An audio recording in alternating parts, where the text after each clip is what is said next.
Yeah, I mean, you know, at first, I remember when I first started working on it, I had read the comic, and I'm kind of that type of fan too, where it's like I want it to be as on point as it can be. And when we were going to the CDC, I was like, guys, this is not what's supposed to happen. Did anybody else read the comic?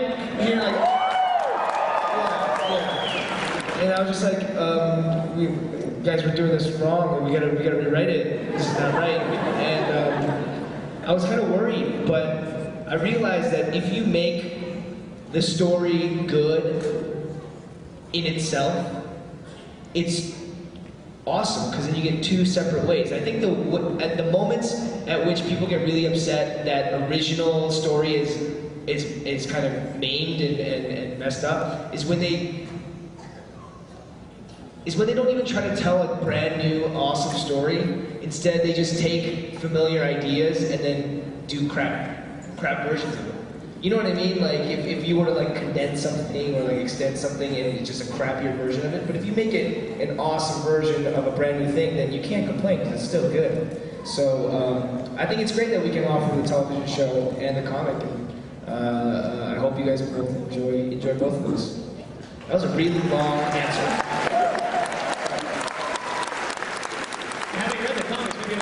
Feel the same, but it's kind of nice that it doesn't, you know, that it doesn't adhere strictly to the comic books, because you're surprised if you've read the comics. Let's go up there. Hello. Hello. Hi, Steven. Hi, Melissa. I want to say I'm a huge fan of Walking Dead, and I know the most intense moment that I've had watching the show was when Sophia came out of the water. And I was just wondering what your most intense moments were going back looking at the episodes. You know, I thought the interrogation with Maggie and Glenn was pretty intense, and I loved how Bear McCreary he scored it so that the music drops out right after Glenn kills the walker and he screams, and then it drops out and he just breathes. And that wasn't something that we planned while we were shooting it. He just cut it together like that. And that to me is like surprising and good storytelling. Using visual and audio that, you know, even the people that are creating it didn't expect. So that was cool to me.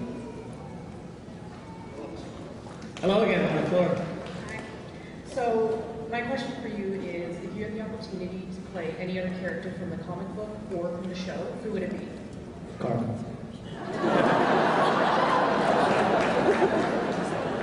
Really?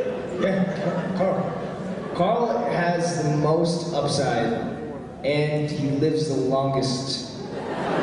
And you get to show, as an actor, like, growth, incredible growth over long hauls. So that's gotta be pretty cool to play Carl.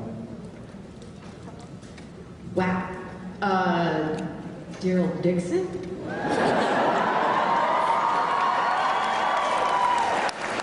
Michonne? Characters, and they have all this cool propage, and you know, their wardrobe is awesome. Yeah, I like that. I like showing up sometimes and having to be excused for school, like Carl is. On the subject of character growth, I want to ask you, Melissa, your character Carol, I mean, you know, when we first meet her, she's a domestic abuse victim. She's understandably very timid and retiring. And now, especially in the last half of this most recent season, the person that she's become is so different and so amazing. Has that been really kind of meaty material as an actor for you to work with? Oh boy. Yeah. Yeah, I can't tell you how proud I am of this character, just from where she's come from, and it was very important to me personally to see her live long enough to get strong, to find her strength, to experience her strength.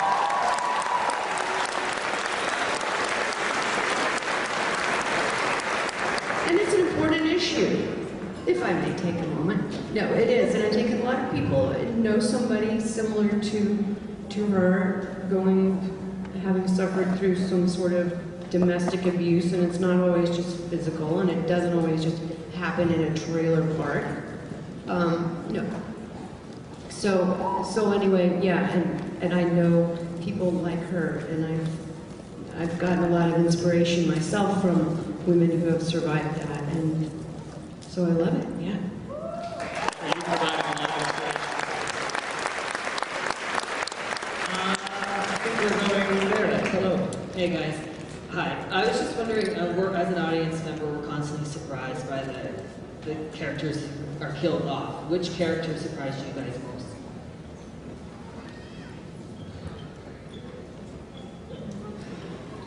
Most surprising was maybe Dale. Yeah, Dale. That was the most surprising, just sort of, wait, what? That would suck. Yeah. It was bad. I mean, yeah, it was bad for me personally, just because the relationship that Glenn and Dale had was very similar to the relationship Jeff DeMond and myself had, where he's just kind of always my mentor. And just thinking about like how many conversations Glenn and Dale had off camera in the RV while they're driving to find the next place. And all those things that were not shown. How many times he corrected Glenn about how to fix the RV, or about girls, or about reading the right books and stuff like that. You didn't get to see it on camera, but imagine the breadth of knowledge that he gave, and for that to just be snatched away like that was like real rough on me and on Glenn. So I remember shooting that scene where it's Glenn and Andrea at the RV, and they're talking about Dale, and sometimes to muster up like a cry or something like that, or something emotional, can be difficult. But for that, it was very effortless because it made so much sense. I remember just doing the scene. I was like, this is so easy in the way that it makes perfect sense because it's living out in real life. Yeah. And the way that he went too was such a surprise because Dale's like the guy that has eyes in the back of his head. He sees everything. Yeah. Except the walker in the field.